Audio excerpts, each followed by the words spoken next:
Tonight, you drift along the quiet waters of a northern fjord, where the world of trade moves not with haste, but with patience. The night is calm. Moonlight rests softly across the water's surface, turning slow waves into silver ribbons that stretch between darkened shores. You are not alone here. Far out along the fjord's mouth, a single vessel moves. Its sail is lowered, its oars cutting gently through the water in steady rhythm. There is no urgency in its approach. Travel during the night was often chosen not for secrecy, but for stillness. Winds calmed after sunset. Waters settled. And the longships, built for both sea and river, could glide more easily beneath the stars. As the vessel nears the settlement, lantern light becomes visible along the shoreline. Small fires burn low between wooden buildings. Their glow reflects faintly across the dock posts and tethered boats. Trade journeys in the Viking Age were rarely solitary ventures. Routes stretched across Norway's fjords, into Denmark, along the Baltic coasts, and beyond. But here, tonight, the exchange is local, seasonal, familiar. The arriving traders are greeted not by guards, but by dock workers and farmers who have waited through the evening. There is recognition between them. Many have met before, season after season, voyage after voyage. Goods are not unloaded immediately. First comes rest. Travelers step ashore slowly, stretching stiff limbs after long hours at sea. Salt clings to wool cloaks. Leather boots darkened by spray press against damp wood planks. A few quiet words are exchanged. Not business, not yet. Only acknowledgement of safe arrival. Trade, in these coastal settlements, was as much about trust as goods. Reputation carried weight. A trader known for fairness would always find welcome shores. One known for deceit might find docks empty upon arrival. You watch as bundles are finally brought forward. Not grand treasures, but the necessities of daily life. Barrels of dried fish caught in northern waters weeks before. Furs prepared during winter hunts. Wool cloth, tightly woven to endure cold winds. In return, the settlement offers its own craft. Carved wooden tools. Iron fittings forged in local smithies. Ropes spun from plant fibers coiled neatly along the dock. Trade at this scale was quiet, measured. Each item handled with care, because each represented long hours of labor. Nothing here was excess. Everything had purpose. Lanterns sway gently as goods are inspected. Hands test weight, texture, workmanship. There is little need for bargaining. Values were often understood before ships even departed their home shores. Agreements rested on long-standing exchange balances. What is given tonight will be returned in kind during future seasons. Above the fjord, the northern lights begin to stir. Soft green ribbons stretch across the sky, reflected faintly in the still water below. For those living along these coasts, such sights were not rare. But they were never ignored. Travelers pause in their work, glancing upward. Not in fear, but in quiet respect. The lights move slowly, as though the sky itself breathes. Beneath them, trade continues in calm rhythm. Crates shift from ship to dock. Ropes tighten and loosen. Wood creaks softly with the tide's motion. You notice how little sound carries. No shouting. No clamor. Even labor is performed with night's gentleness in mind. Voices remain low, so as not to disturb the settlement's rest. Because trade did not stand apart from daily life. It supported it. Every exchange tool, every bundle of preserved food, every length of cloth, would soon find place within homes, farms, and workshops, sustaining families through winter, preparing voyages yet to come. As unloading nears completion, travelers are invited toward the longhouse near the shore. Warmth waits inside. Simple meals are shared: broth, bread, smoked fish. Stories follow, though spoken softly. News of distant coasts, weather patterns, rumors of shifting alliances far beyond the fjords. Trade carried information as much as goods. And in an age without written dispatch, spoken word traveled these waters just as faithfully as ships. You remain by the shoreline, watching lantern reflections drift across the dark fjord. The vessel now sits lighter in the water, its cargo exchanged, its purpose fulfilled for this night. Soon it will depart again, perhaps at dawn, perhaps under another moon. Such journeys never truly ended. They simply moved from harbor to harbor, season to season. The fjord grows quieter once more. Lanterns dim. Dock workers return inland. Water settles back into stillness. And beneath the slow movement of the northern sky, trade, like the tide, fades gently into rest.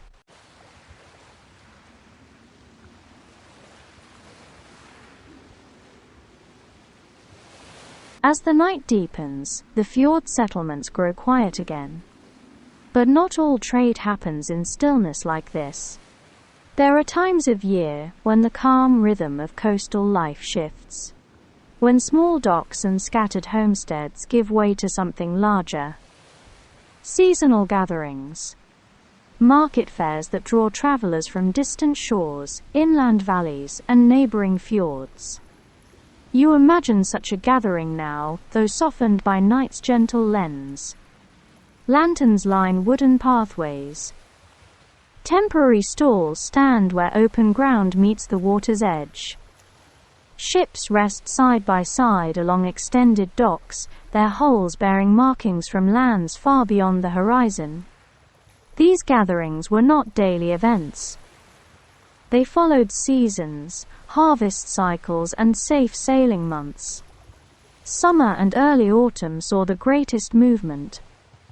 Seas were calmer, routes more predictable, and communities had goods prepared after long seasons of labor. You walk slowly through the imagined market space, where the energy of trade exists but without noise or rush. Cloth canopies move gently in the night breeze. Lantern light glows warm against dyed fabrics hung for display. Here, woven wool cloaks in deep earth tones. There, finely patterned textiles acquired through long-distance exchange. Some traders specialized in local craft. Others carried goods that had passed through many hands before arriving here. Amber from Baltic shores. Glass beads from southern lands. Metal coins stamped with unfamiliar rulers. Even if their origins felt distant, they now rested within this northern night, exchanged through calm negotiation.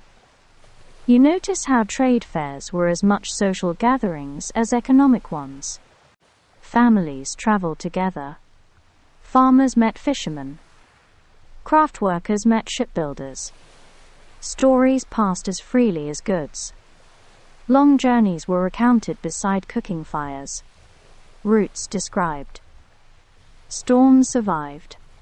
Harbors praised, or warned against. In a world without maps as we know them, such spoken knowledge was invaluable. Lanterns illuminate food stalls, where travelers share warm meals. Stews simmer in iron pots. Flatbread cooks slowly on heated stones. Smoked meats hang nearby, their preservation ensuring they could travel long distances without spoilage. You pause beside a craftsman's stall.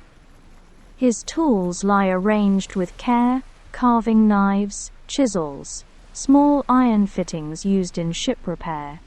Each item forged slowly, hammered and shaped over many days. Trade fairs allowed such specialists to exchange directly, without needing to voyage far themselves. Their work would travel, even if they did not. Nearby, a boat builder examines timber samples brought from inland forests. Wood selection was critical for longship strength. Flexibility, grain direction, resistance to saltwater decay. Even here, under lantern light, decisions shaping future vessels are quietly made. You sense how interconnected these communities were. Fjord life was not isolated. It was woven through routes of exchange, knowledge, and seasonal gathering. As the night progresses, activity softens. Trade rarely continued without pause. Sleep was valued, even during markets. Some traders retire to their ships. Others rest within guest halls or temporary lodgings prepared for visitors. Fires burn low but steady. Lanterns are dimmed, not extinguished, so travelers can move safely through the settlement if needed. Above the market grounds, the aurora begins to drift once more. Soft green veils stretching across a sky scattered with stars. Even during trade, nature's presence remained constant. Sea, wind, sky, season, all shaped when and how exchange could occur. You notice how no voices rise loudly. No disputes break the calm. Disagreements did happen, of course, but they were rarely resolved in anger. Reputation mattered too greatly. A trader known for hostility would soon find fewer partners willing to meet. So negotiation remained measured, respectful, deliberate. Trust was currency equal to silver. Gradually, the imagined market settles fully into night rest. Cloth stools stand still beneath the aurora's glow. Ships rock gently along the docks, their cargo holds lighter or newly filled. Footsteps fade. Only distant water sounds remain brushing against wood and stone. These seasonal gatherings would return again months later, when routes reopened and goods were ready once more. But for now, exchange pauses. The fjord breathes quietly beneath the northern lights. And the market, like the tide, withdraws into stillness until the next season calls it back to life.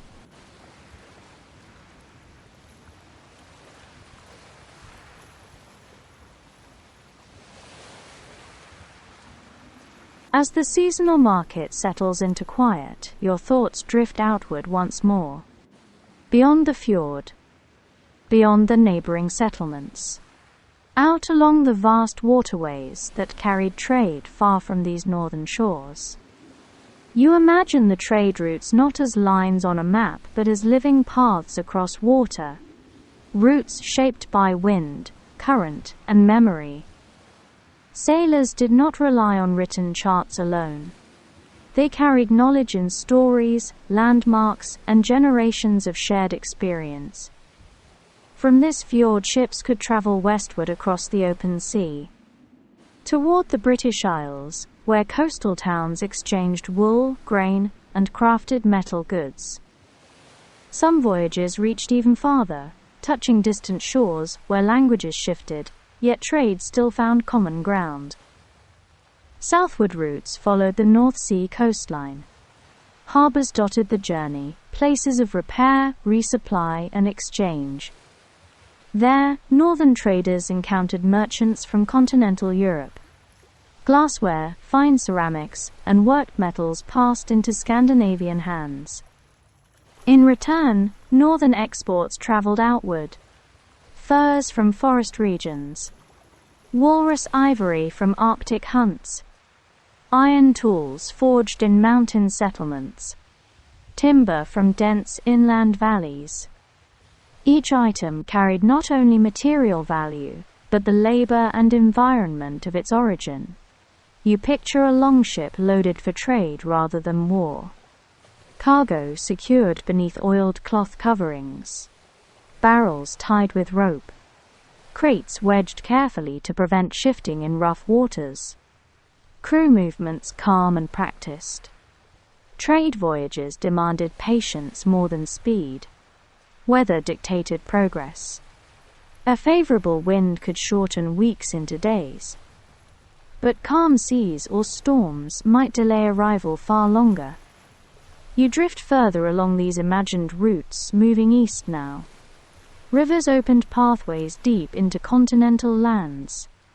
Great waterways like the Volga and Dnieper allowed northern traders to travel astonishing distances inland. Here exchange expanded beyond coastal goods. Silver coins from distant empires. Silk fabrics carried along vast overland trade networks. Spices rare and unfamiliar in northern climates. Though such items were rarer in small fjord markets, their presence signaled how far these trade webs extended. A bead of colored glass found in a coastal settlement might have passed through dozens of hands before arriving there.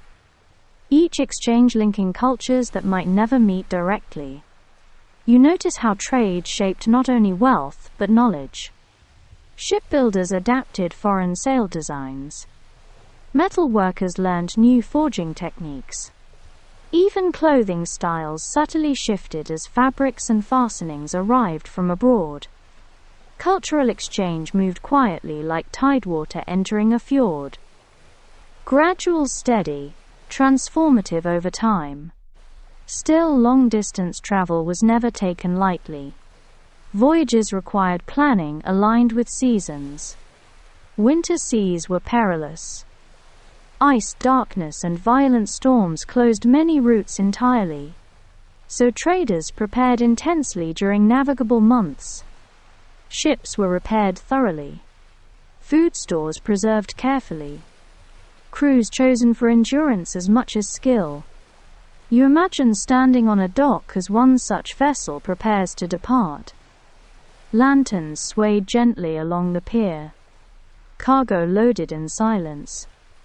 Farewells spoken softly without spectacle. For those leaving, journeys could last months, even years. Trade blurred into exploration. Exploration into settlement.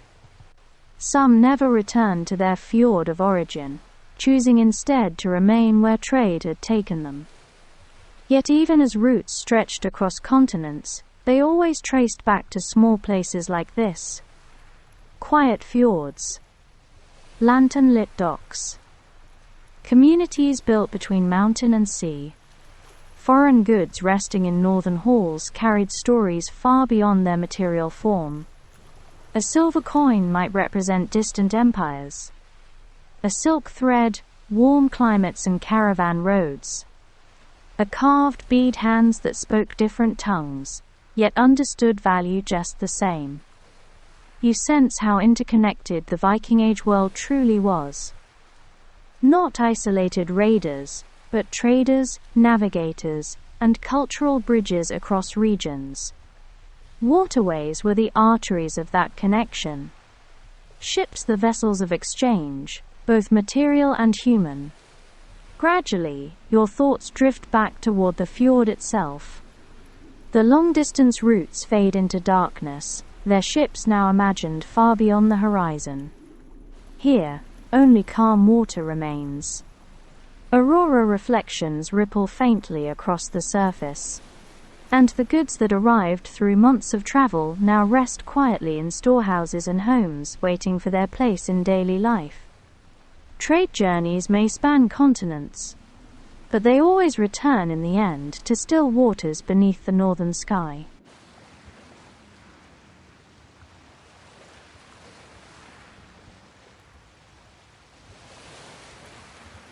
As trade journeys carried goods across fjords and distant seas, another quiet system moved beneath the exchange. A system not always written but widely understood. Value. Not all trade relied on coin. In many northern settlements, barter remained the foundation of exchange. Goods were valued not by stamped currency, but by usefulness, rarity, and the labor required to produce them. A length of woven wool might equal a set of carved tools. Dried fish, might be exchanged for iron fittings, timber planks for rope coils, or furs for preserved grain. These agreements were shaped by familiarity rather than strict calculation. Communities traded repeatedly across seasons. Trust allowed balance to settle over time. Yet silver did circulate, especially along long-distance trade routes. Not always in the form of minted coins. Often it appeared as weighed fragments, broken pieces of jewelry, clipped coin edges, melted silver bars shaped for division rather than display.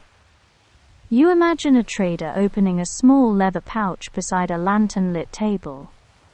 Inside, dull silver pieces rest softly against one another. They are not polished, not ornamental. They are practical, valued for weight rather than beauty. Small balance scales accompany such exchanges. Portable, carefully crafted, sensitive enough to measure even slight differences. Weights carved from stone or metal sit beside them, standardized within regional trade networks. When barter alone could not settle value, silver bridged the difference. A fur cloak might equal most of a tool set, but not entirely. A measured fragment of silver would complete the exchange. This hybrid system allowed trade flexibility across cultures and distances. You sense how quiet these transactions were. No raised voices. No haggling spectacle. Value was discussed calmly, often guided by precedent. A trader known for fairness required little negotiation. Reputation simplified exchange. Some goods held near universal worth. Iron tools, essential for farming and ship repair. Salt, critical for preservation. Grain sustaining through winter scarcity. Silver itself moved fluidly, sometimes stored, sometimes reforged, sometimes carried onward in future trades. You notice how wealth was rarely displayed openly within fjord settlements. Practicality shaped culture. Excess ornament might be worn during gatherings, but daily life valued durability over show. Trade wealth often returned to community function. Boats repaired. Homes reinforced. Food stores expanded. Value flowed back into survival rather than luxury. Even so, certain objects carried symbolic importance beyond material worth. Intricately worked brooches, decorated arm rings, finely forged blades. Such items could signal status, alliance, or achievement. Yet even these might one day be melted, clipped, or traded if necessity demanded. Value was never entirely fixed. It moved like water through the fjord, shaped by need, circumstance, and season. As the night trade winds settle, silver pouches close once more. Scales are folded carefully away. Goods exchanged now rest beside their new owners, awaiting transport to distant halls or nearby farms. The system of barter and silver fades quietly back into the background, as it always does. An unseen structure supporting visible exchange. Measured not only in metal weight, but in trust, memory, and the steady rhythm of shared survival.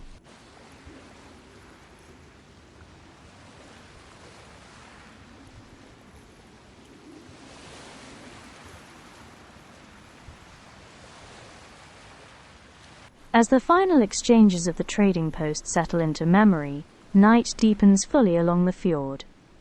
Lanterns that once guided ships toward the docks now burn lower, their light softened by the cooling air. The market stalls stand quiet. Cloth canopies hang motionless above empty tables where goods rested only hours before. Barrels are sealed. Crates stacked. Furs folded carefully beneath timber awnings. The energy of trade has faded, leaving only its quiet traces behind. Along the shoreline, ships rest side by side. hull against hull, rising and falling gently with the slow breathing of the fjord. Ropes creak softly where they hold vessels in place. Masts stand tall against the starlit sky, their rigging tapping lightly in the faint night wind. The water reflects it all. Lantern glow, ship shadows, distant aurora drifting slowly across the horizon. You walk once more along the wooden dock. Your footsteps echo faintly across the planks, though no one else remains to hear them. Dock fires have been reduced to embers, their warmth preserved only for the night watch.